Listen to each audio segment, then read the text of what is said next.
The wind on Orth did not howl, it did not whistle, it simply pressed flat, cold and without personality against everything that stood in its path. There were no trees to bend, no grass to ripple, just grey stone, grey dust, and a sky the color of an old bruise.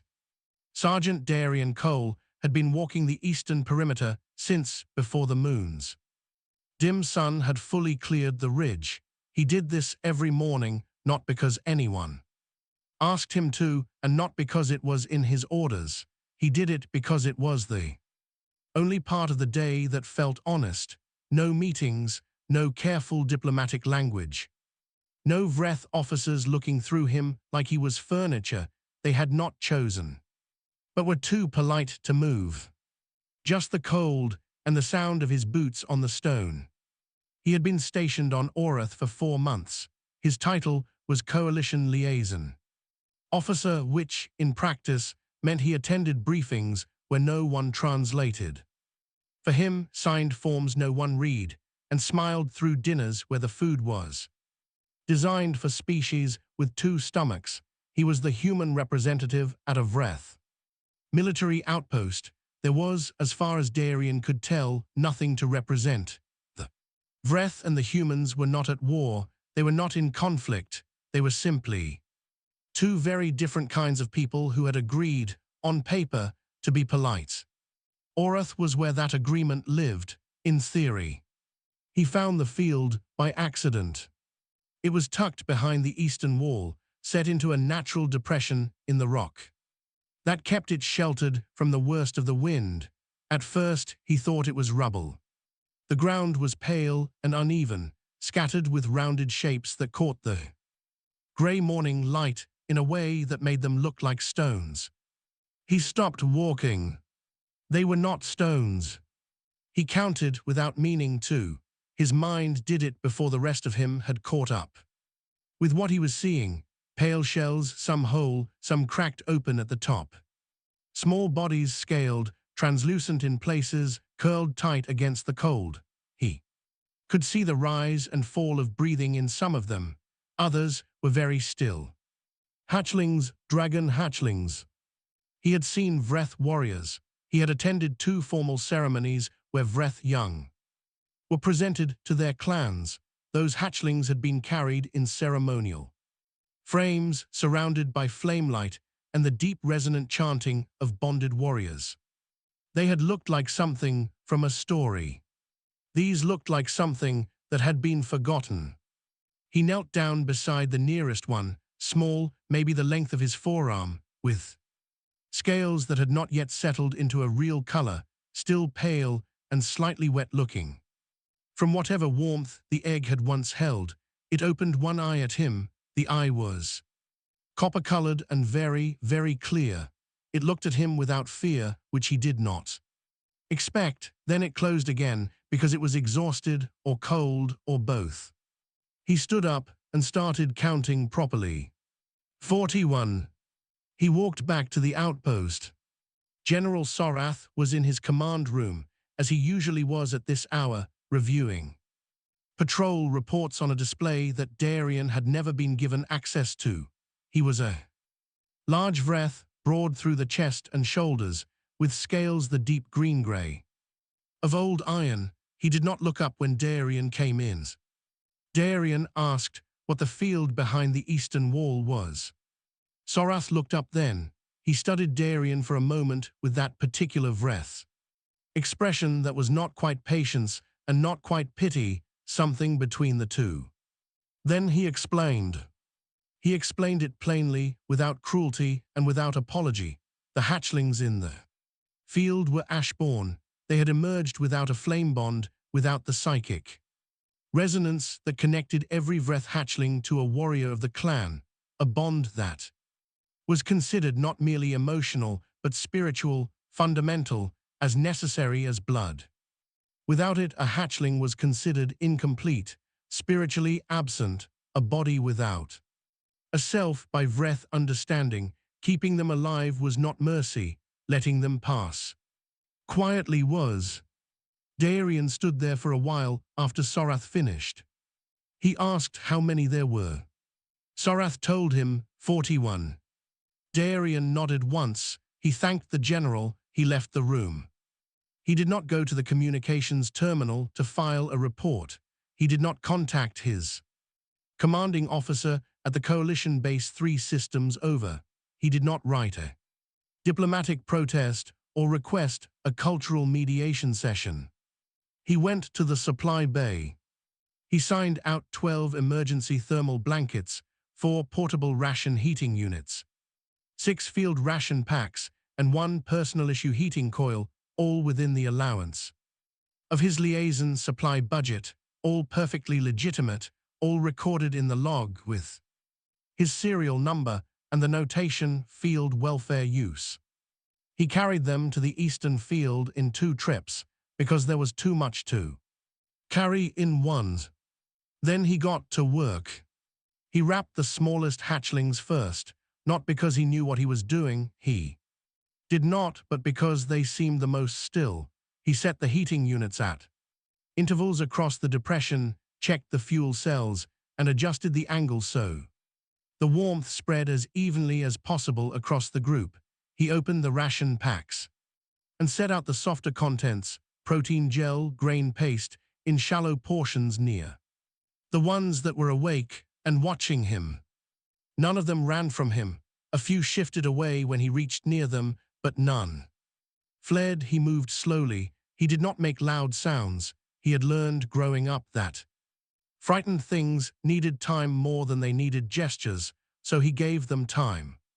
He worked until the light changed and the cold deepened into the Orth evening. By then, 41 hatchlings were warm. He sat at the edge of the field for a while before he went back inside. The copper-eyed one was closest to him now, not because he had moved it, but because it had moved itself, inching across the grey ground with the careful effort of something very young and very tired until it was near his boot. It did not touch him. It just stopped there, close to the warmth he was giving off, and shut its eye again. He looked at it for a long time.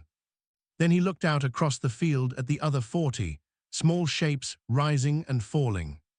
In the warmth of the heaters, he had brought them, alive in the way that things are. Alive when they have just barely decided to keep going. He would be back in the morning.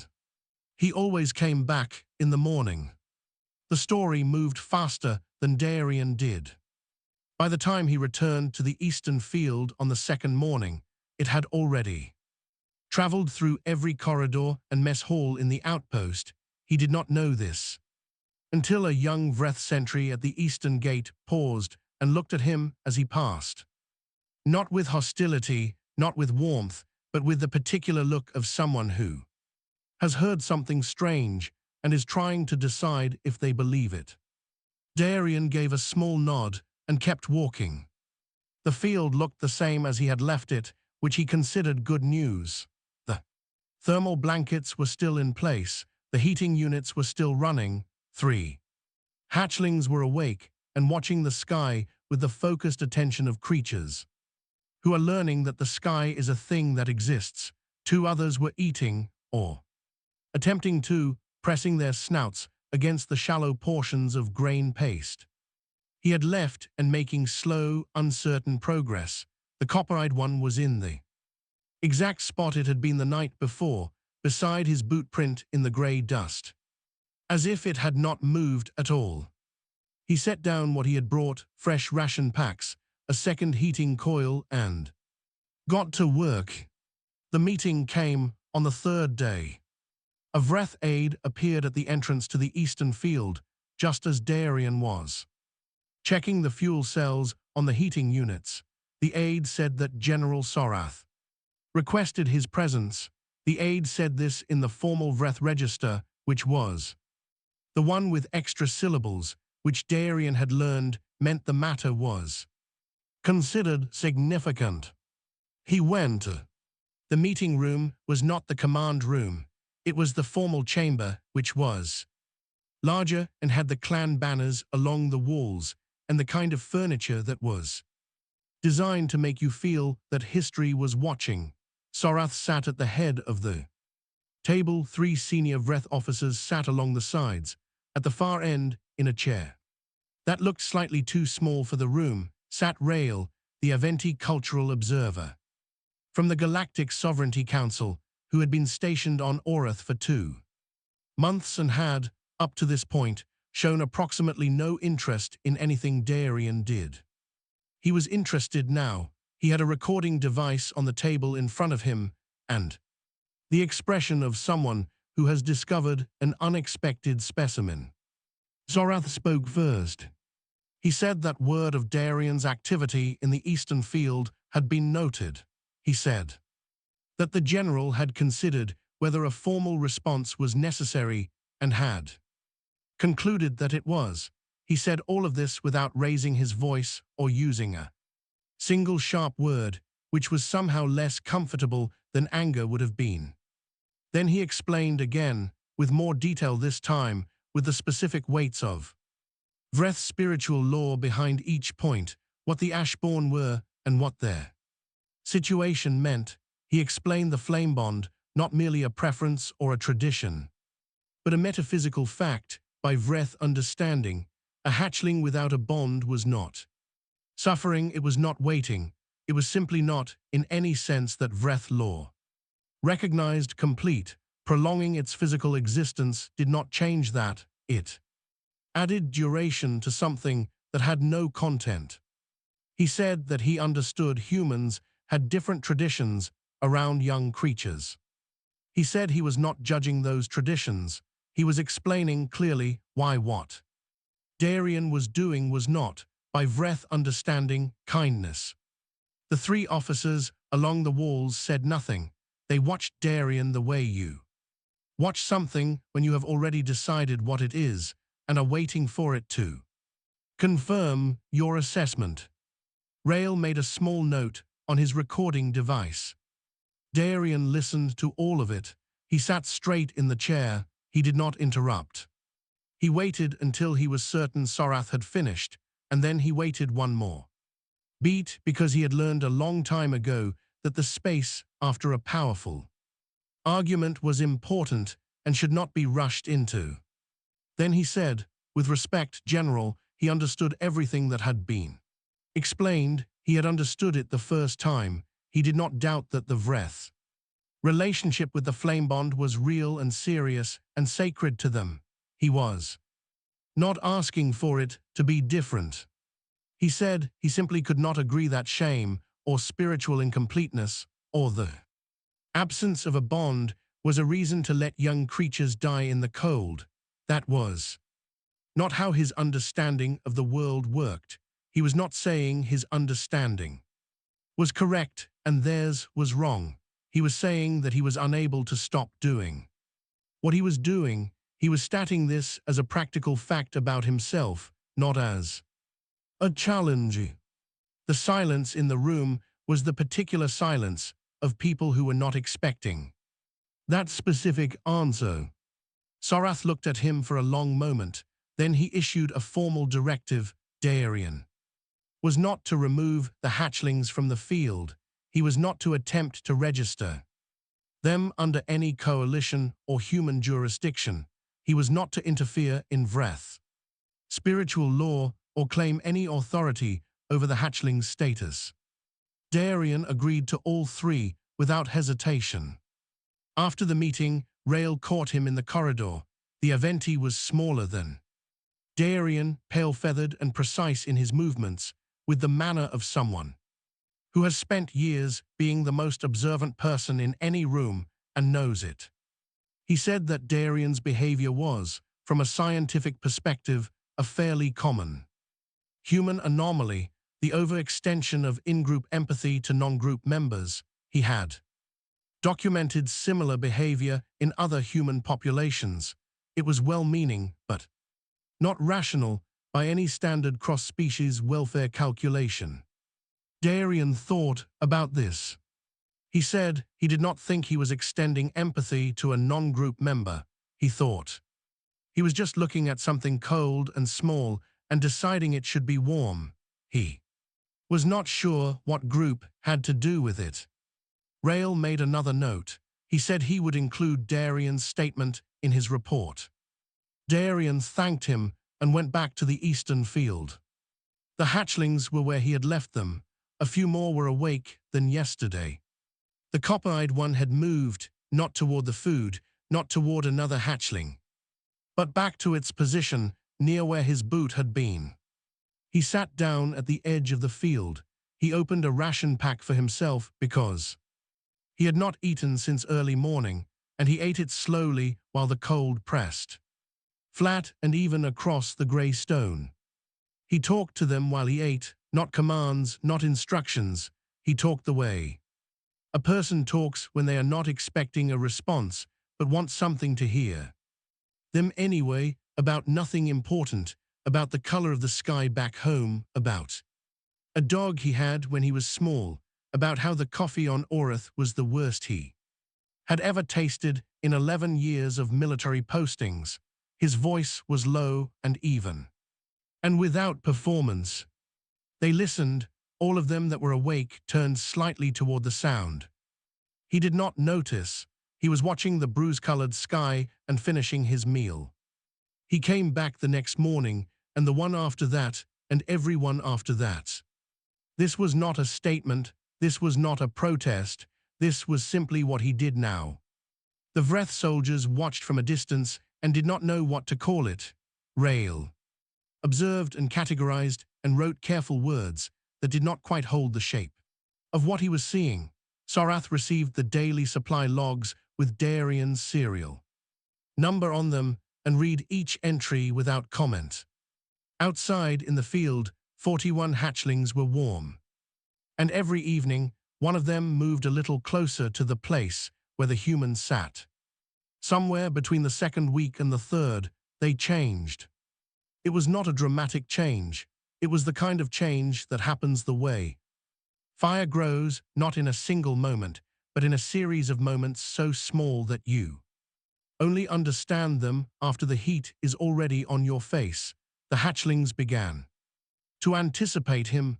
That was the first thing. Before he came around the edge of the eastern wall each morning, they were already awake and facing the direction he came from. Not all of them at first, but enough. 5, then 12, then most of them. Darian noticed and said nothing about it. He was not the kind of person who named things before he understood them. He had, by this point, stopped using numbers in his head and started noticing personalities, because personalities were what kept turning up, whether he wanted them to or not. The aggressive one, small, copper-scaled, with a scar on its left foreleg from a shell fragment that had not opened cleanly, had developed a habit of placing itself between Darian and any Vreth soldier who came near the field. It did not attack. It just stood there squared up and looked at the soldier with the particular expression of something that has decided it is the most dangerous thing in the immediate area. The soldiers, who were each 3 times its size, tended to take a step back anyway.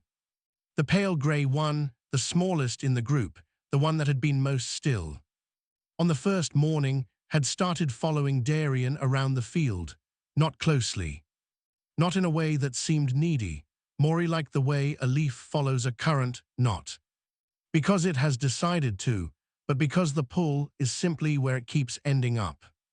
There was one, rust-colored, with a broader build than the others, that had taken on the habit of sitting at the highest point of the field's rock edge every morning and watching the surrounding terrain before the others woke. Darian had no word for what it was doing. It looked to him exactly like a sentry. He talked to them every day. He had given up worrying whether this was reasonable. He talked about small things and large things without distinguishing between them. He talked about the Vreth concept of honor. He had been reading about it in his off hours in a translated text the Outpost library had, and about how he thought it was genuinely admirable in its roots, even if he disagreed with how it had been applied here. He talked about what Earth looked like from orbit the first time he had seen it from a transport window, the specific green and blue of it that he had not expected to feel the way it felt. They watched him when he talked, their eyes tracked him, they were learning the shape of his voice, the way something learns the shape of a path it walks every day. Not thinking about it, just knowing it. It was on the 23rd day that it happened. He had been refilling the ration portions near the western edge of the field when the copper-scaled one came at him, not slowly, not as a test, but fast with the full committed speed of a creature that has made a decision. He turned at the sound of its claws on the stone, and it hit his left hand before he could move. The bite was hard, hard enough that he felt the pressure through his glove and then through his palm, and then the glove was through, and then so was the skin. And there was blood, not a lot, but real, a thin line across his palm. He pulled his hand back. He did not shout. He looked at the copper-scaled one and said, low and even, "Hey, that was real." The copper-scaled one had gone completely still. And then all of them had. Every hatchling in the field stopped moving at exactly the same moment. He looked up and they were all looking at him, not at the wound, not at the blood, not with hunger or aggression or fear. They were looking at him, all 41, at once. He did not know the word for what happened next. He would try to describe it later in his personal log and fail several times before he got close. He wrote, it was warmth but not temperature.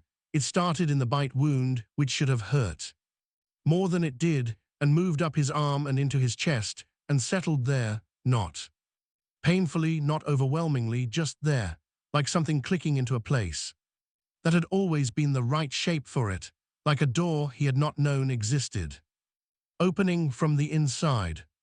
He stood in the middle of the field with his bleeding hand and 41 pairs of eyes on him and felt, absurdly, profoundly, specifically, like he had just come home from a very long trip to a place he had not known was home until he arrived.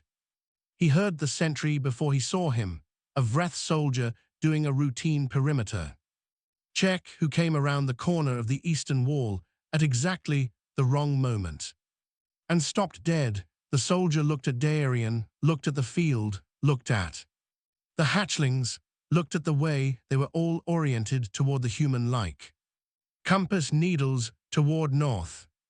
The soldier left at something close to a run.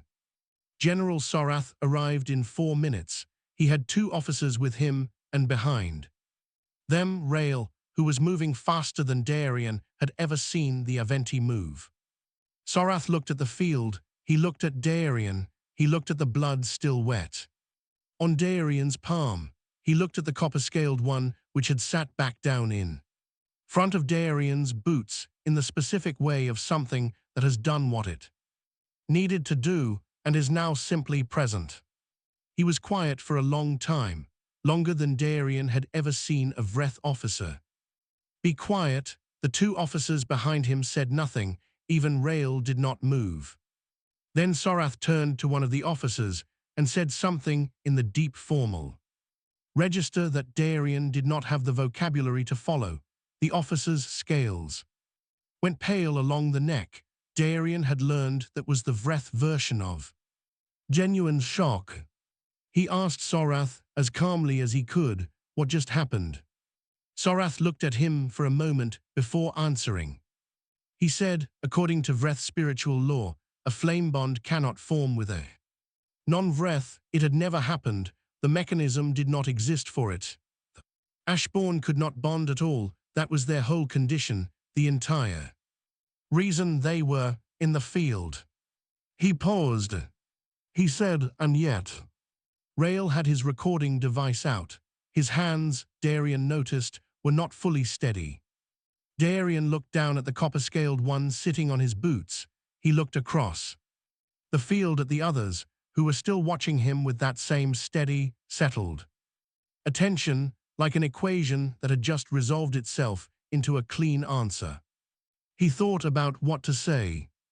What he said was, he was going to need more ration packs. they were going to be. Growing faster now, he thought. No one in the field responded to this immediately. Then, after a moment, Rail made the first note in his report that did not use any of his usual academic language.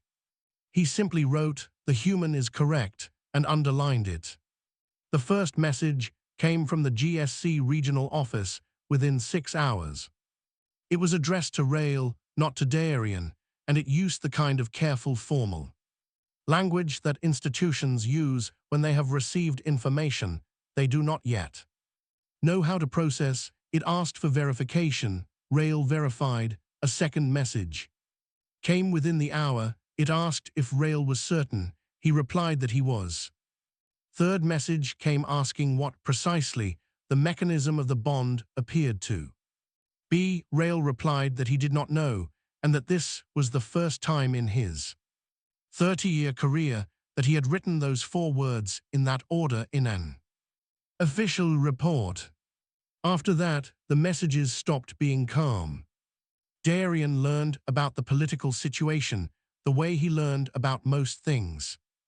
On Orth, not through official briefings, but through the texture of the air around him, the way the supply base staff went quiet when he walked in, the way Sorath's aide began scheduling meetings with a precision that had not been there before, the way Rail started spending evenings in the eastern field with his recording equipment, which the Aventi had previously done only once a week on a fixed schedule.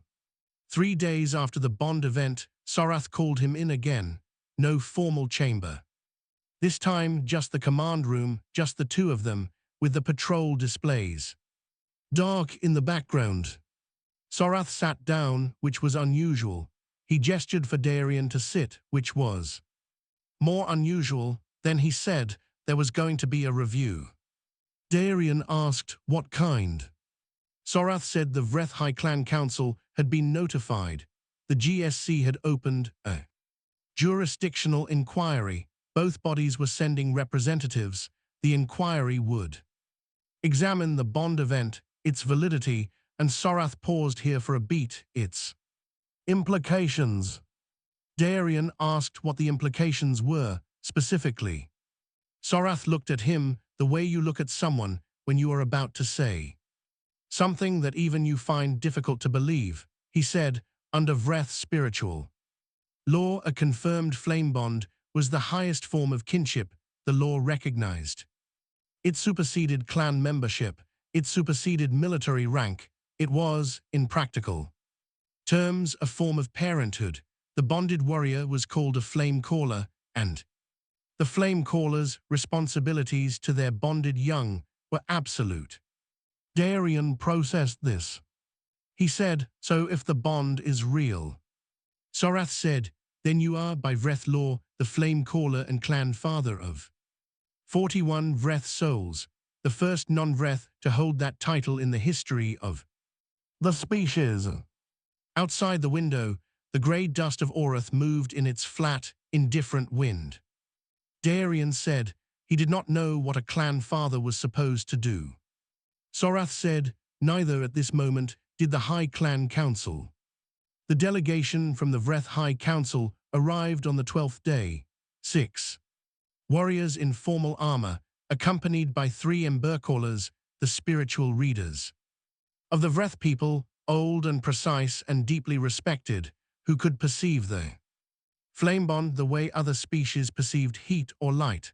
The lead embercaller was named Voreth, and he was old enough that the green in his scales had faded to the grey of deep stone, and he walked with a rod not because he needed it, but because the rod had been in his family for 8 generations, and he saw no reason to stop carrying it. The GSC sent their own delegation a day later, 2 legal experts, a cultural mediator, and a senior officer who had the air of someone who had been given a problem she had not asked for and intended to solve it as efficiently as possible. The first formal session was held in the outpost's main hall, which had never been designed for this kind of use. Tables had been brought in, recording devices lined one wall. Rail sat in the back with his notes and the expression of someone watching history happen in real time and taking it very personally. Darian sat at one end of the table and answered questions for 5 hours. The Vreth Council asked about the bond from the spiritual side. What had he felt? When did he feel it? Had he felt anything before the bite? Was there a moment of deliberate intention? He answered honestly, no deliberate intention. He had been refilling food portions. He had not felt anything before the copper scaled one bit.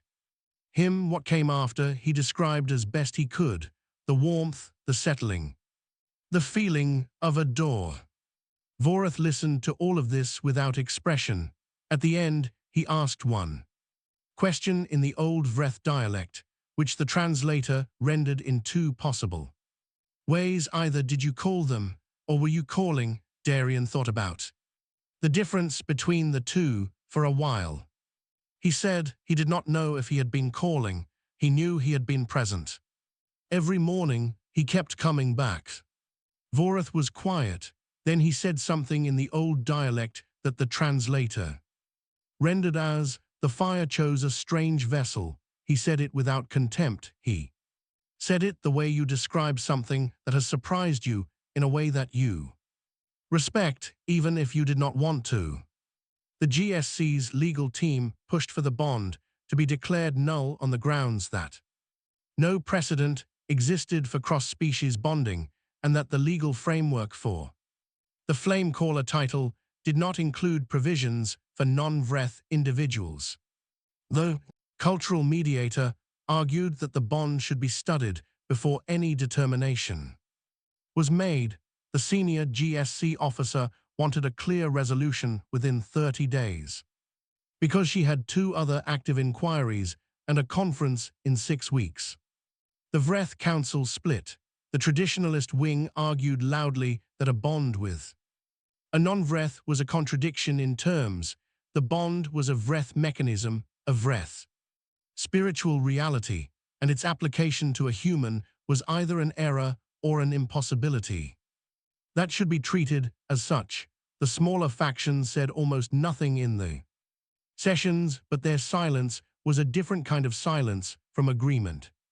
Darian attended every session. He sat straight. He answered questions when asked, and was quiet when not. He did not argue precedent or law. He did not bring translators for the Vreth dialect exchanges and then ask for clarification, because he had learned that asking for clarification in a room full of people making decisions about your life was a way of appearing smaller than you were.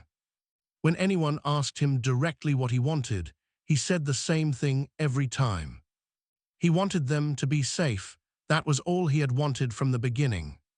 Sorath, who attended as a formal witness rather than a participant, said nothing. Throughout the sessions, he did not join the traditionalist faction. He did not join the other side.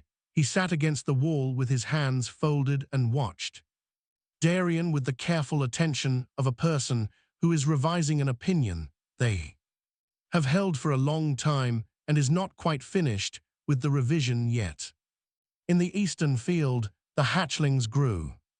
They were faster now and louder and more definite in their personalities. The copper-scaled one had begun producing small controlled flames from its nose when displeased, which was frequently, and which the Vreth Council members found deeply unsettling to observe in an Ashborn.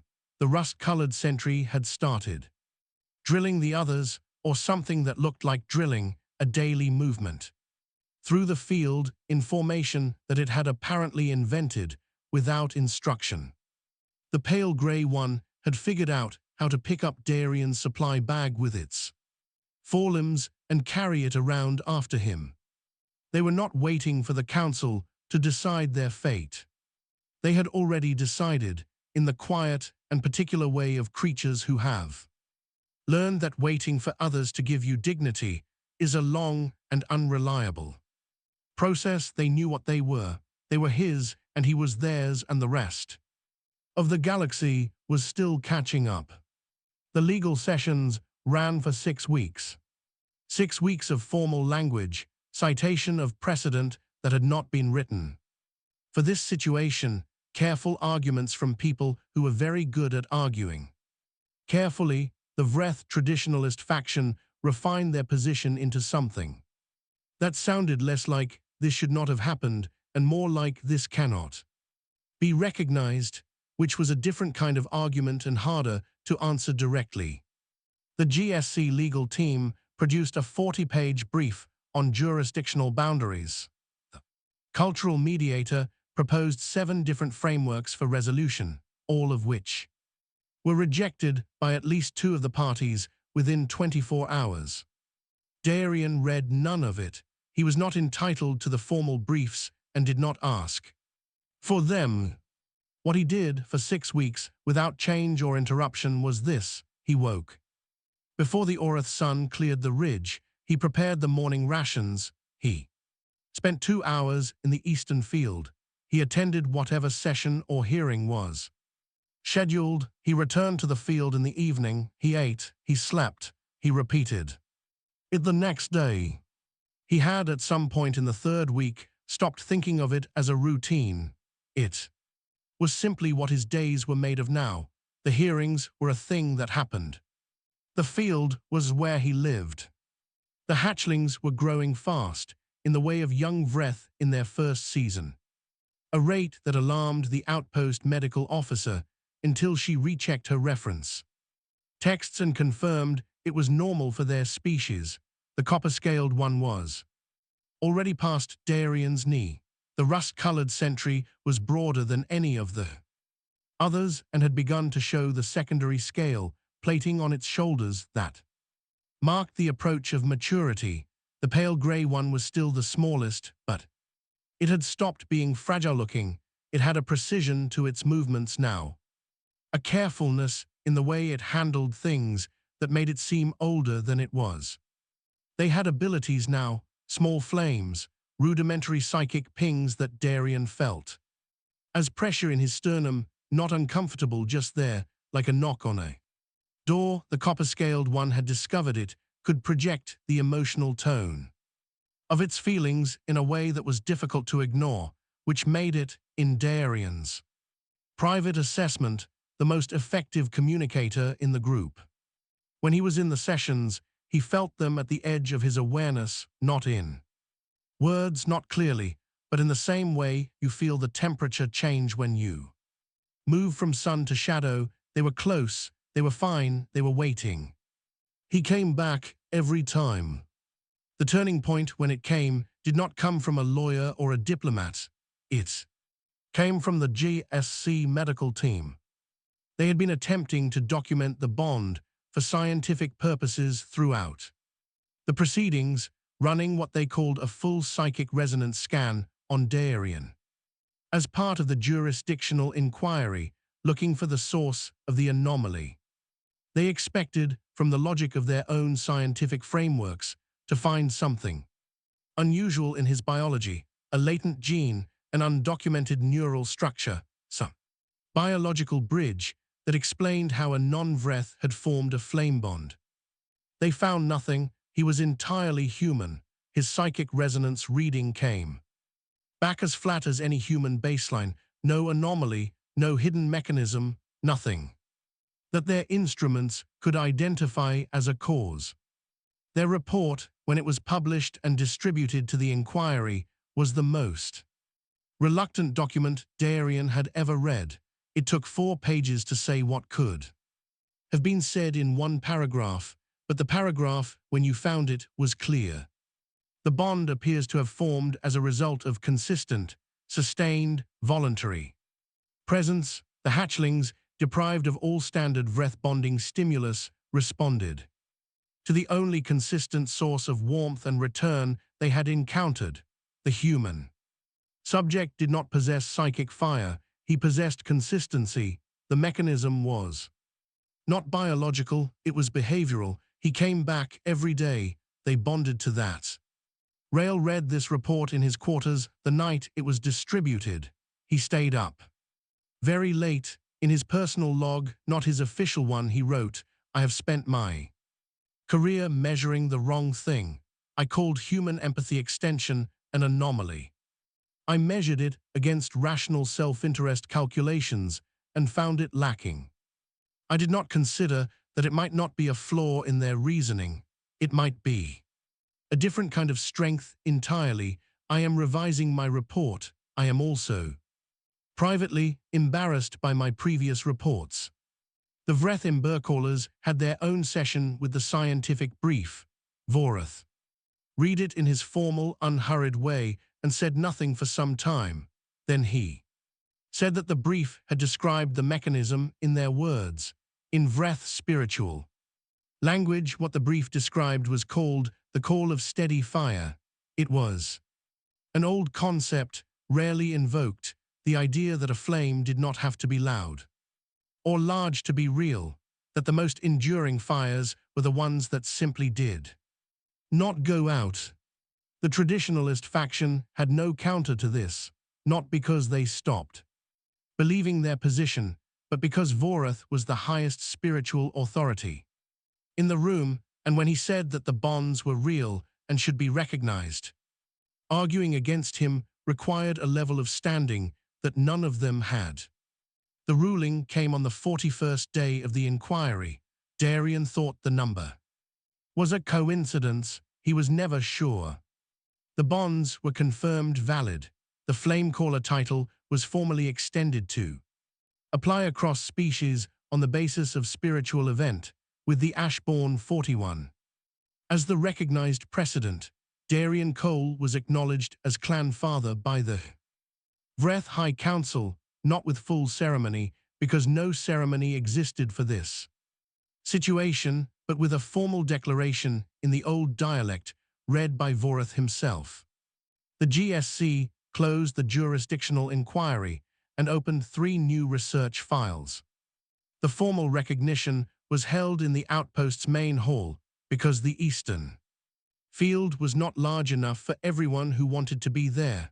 Sorath presented the ceremonial recognition blade, a flat, dark piece of Vreth iron, engraved with the mark of the Ashbourne because someone had to design a mark for them, and had done so overnight.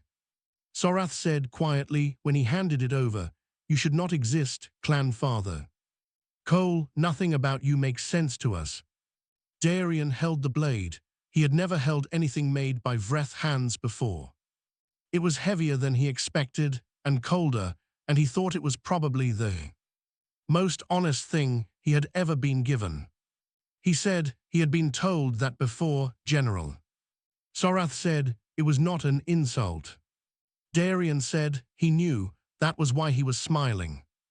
Behind him, through the wall that separated the main hall from the eastern field, he felt a warmth in his sternum, 41 small fires, steady and present, waiting for him to come back out. He always did. A year later, the ship had a name. They had not named it together. Naming it together would have required a conversation, and the group had instead arrived at the name the way they arrived. At most things, through accumulation, the copper-scaled one had scratched a symbol into the hull plating near the main hatch during a layover on a mid-range station. And 3 others had added to it before Darian noticed, and by then it was there. And it was staying. The station's docking registry translated it, after some difficulty, as steady fire. The GSC's vessel records simply listed it as SF-1, which pleased no one. The ship was mid-range, nothing impressive from the outside, the kind of vessel that got waved through checkpoints without much attention, which was precisely what Darian had asked for when he was given the stipend and told to acquire one.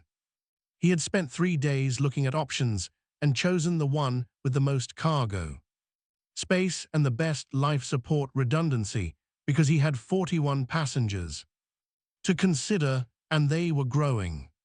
They were very grown now. The youngest had reached adolescence by late spring, the oldest, the copper-scaled one who had always moved a few weeks faster than the others in every measure, had crossed into early maturity and was, by any realistic assessment, no longer. Small, she stood past Darian's shoulder and had a wingspan that required the cargo. Bay doors to open fully when she stretched.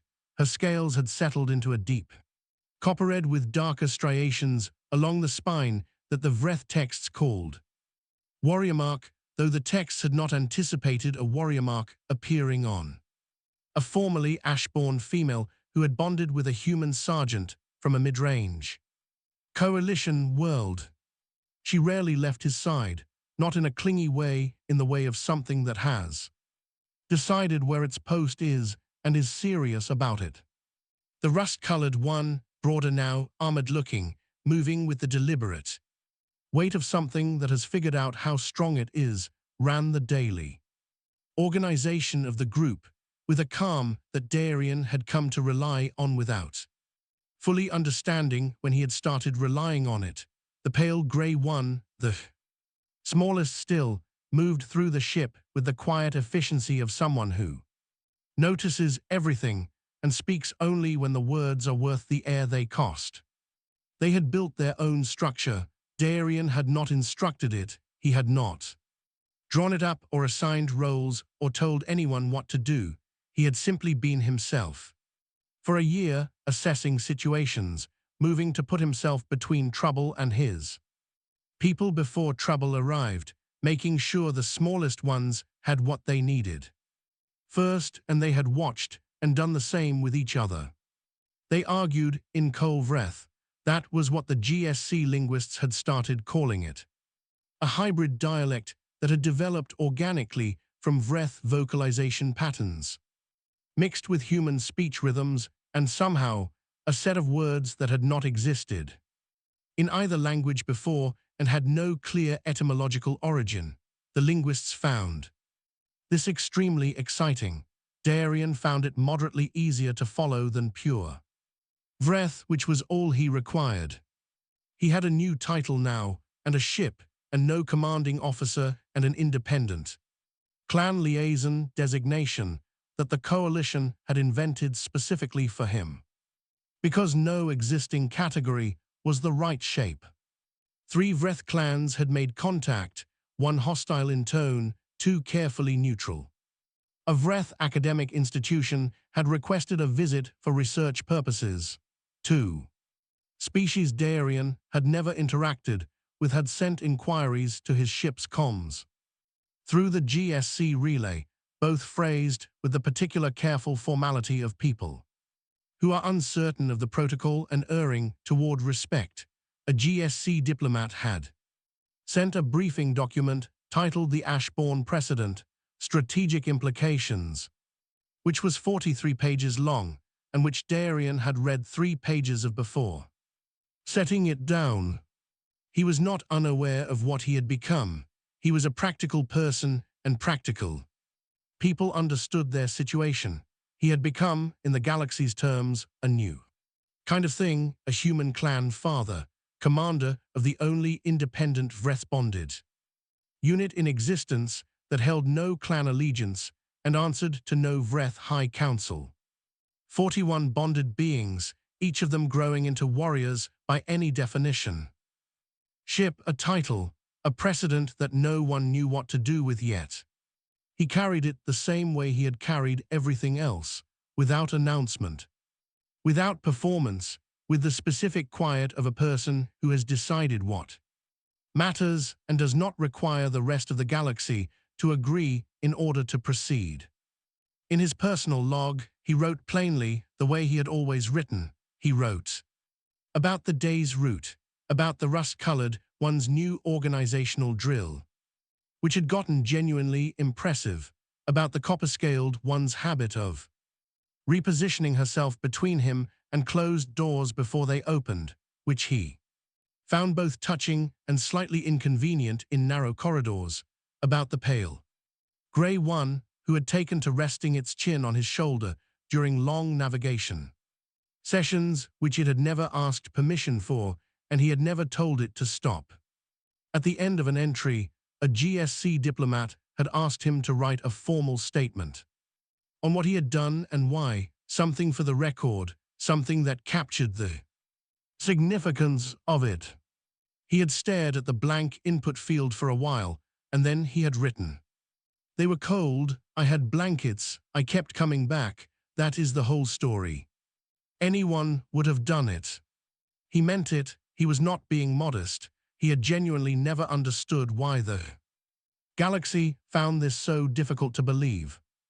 In the cargo bay, he could feel them through the bond, the particular warmth of 41 presences going about the ordinary business of an evening, aboard.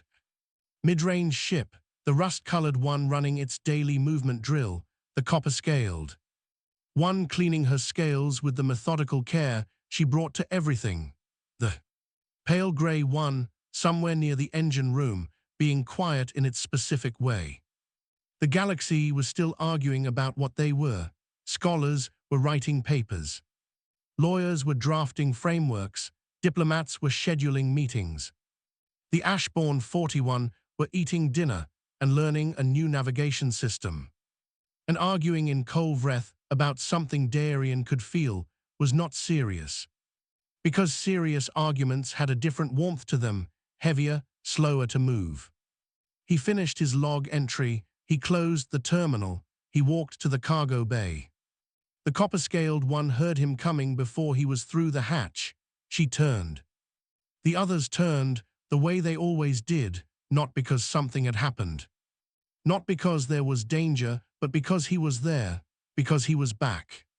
He sat down with his back against the cargo bay wall. The pale grey one was beside him before he was fully settled. The others arranged themselves in the way they always arranged themselves, the way things arrange themselves when they know exactly where they belong and have stopped needing to be told. 41 fires, steady and warm in his chest. He leaned his head back against the wall and looked at the low ceiling of the bay. This was the whole story, not the title, not the blade, not the legal precedent. Not the 43-page diplomatic brief, not the galaxy watching from a careful distance, trying to decide what to make of them. This was the whole story, a cold field, a man who came back, and 41 creatures who had learned that someone would. The rest of the galaxy called it remarkable. To him and to them, it was simply true. And it had always been enough.